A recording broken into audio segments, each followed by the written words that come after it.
When people think of Hollywood, they do think of the red carpet, the glitz, but I do think about how stories are the most powerful and personal ways we learn about the world around us. There are so many stories that I know haven't been told.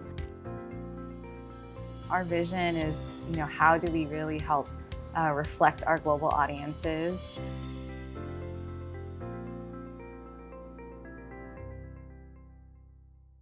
Bianca, congratulations on this position, but more than that, thank you so much for representing us. Of course. No, thank you, Janelle. Just also seeing you and your work in entertainment was so affirming to me to know that I can make a space here as well. Right. You were pretty much raised in Hollywood through Ruben and Janet Nepales, Yes. the only couple who's a member of the Hollywood Foreign Press Association.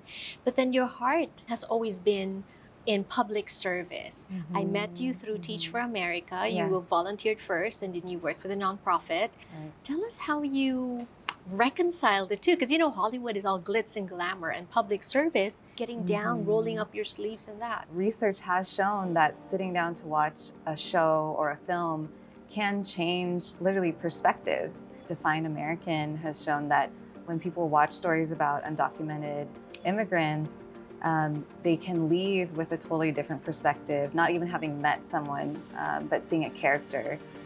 So there's so much potential with storytelling. That's, again, one of the reasons why I was drawn to the work in the first place. How difficult is it now, being in your position, to champion diversity and inclusion in a company as big as Lionsgate, in Hollywood, no less? What I love about Lionsgate is that we're really committed to telling bold, innovative stories, and there's a clear commitment to creating greater representation. On our team, we really think about diversity through 4 different pillars in Hollywood. So first, it's the people. When we think about Hollywood, think about the actors and the directors, but there's a lot of people behind the camera, the people who are making decisions, the people who even work in our corporate offices, like where we are now. If we can get a workforce that really reflects our global audiences, then I know that we're going to create more innovative and inclusive decisions. The second area is around our suppliers. So Hollywood spends billions of dollars each year. So through our supplier diversity program, we've really been able to take an active stance to bring in more minority-owned businesses and create spaces for them to also compete with larger companies. Philanthropy is so big. We've supported a number of nonprofits that are helping build the pipeline of future storytellers and creatives. So really trying to help see how the community can have a voice and a seat. And then finally, of course, our content. So we have teams dedicated to diversifying our slate. On the star side, we have a commitment called Take the Lead, which is all about creating stories by and for women and underrepresented audiences. So I feel very fortunate working at Lionsgate, and I know a lot of other studios too, as we continue to raise that collective tide, because that's what audiences want. They want to see stories that tell depictions of them and their lives, not just a single narrative. Right. So it's not just about our stories, but also we want to see people that look like us portray roles that are written for us, right? So there's a lot of different things, and it's such a great time to be a minority in Hollywood. Would you say that right now? Yes, absolutely. And from even just a clear business sense, we know that diverse films just make more money too. Right. So we know that audiences turn out when, first of all, there's a great story, but then when they could say that I see myself depicted in this character, or to know that the writers in the room, when they say lines or the lines show up that you hear all around us, we know that we're losing out when we don't include that creativity. So it is such an exciting time. It's a very innovative time. And, I can only imagine where we're going to as we see more streamers come into the business. With Stars, it's making content even more accessible across a global audience, so that more people can tune in from their devices too.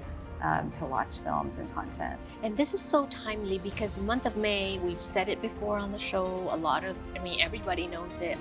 Every Asian, I think, is celebrating during this month, Asian American Pacific Islander Heritage Month, right?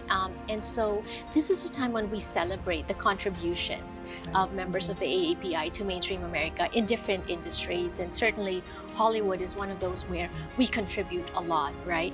But this is also now a time where I think people are asking, say for instance, Korean pop, do we still say K-pop star or J-pop star or the first Filipino blah, blah, blah? Do we say that still? Is that against what we're trying to do, which is inclusion, to be treated equally and fairly? Or do we still need that distinction? That's such a great question, and I think it's a really important one to understand. I think a lot about Jackie Robinson and how we often say Jackie Robinson was the first Black player in the MLB, but what often doesn't happen with Jackie Robinson's story and so many other firsts is the historical context behind it. So to know what was going on in history, the laws, the society and the cultural expectations. So as we talk about the first in this day and age, we should also be talking about, what is going on in our culture, thinking about how polarizing it can be, so that we can really appreciate what it has meant to be the first. And we know that it just didn't happen in a vacuum. Where do you think this is going? I think that as we continue to build the business case and show that diverse stories are ones that people will turn out for, we're only going to see more of that. And also, I'm excited for the day where we can also say, like, that API film wasn't that great, and we don't have to always bank on this to be, the most excellent hit. But mediocrity is a privilege in and of itself. So I think that will be a telling point when we could say, oh, we have a lot of choices to choose from. Right. What about you as now a player in this, as somebody with influence that can, influence the way Lionsgate, creates, pushes projects forward? What do you like to see? Yeah, so definitely leading with, again, more intersectional stories. So we need to go beyond, single narratives, but just really push on how we have so many we're multidimensional people, so we should see that in our stories. The second piece would be just to continue to bring in more representation at the table. So we are seeing progress, but we're still far from reflecting our global audiences.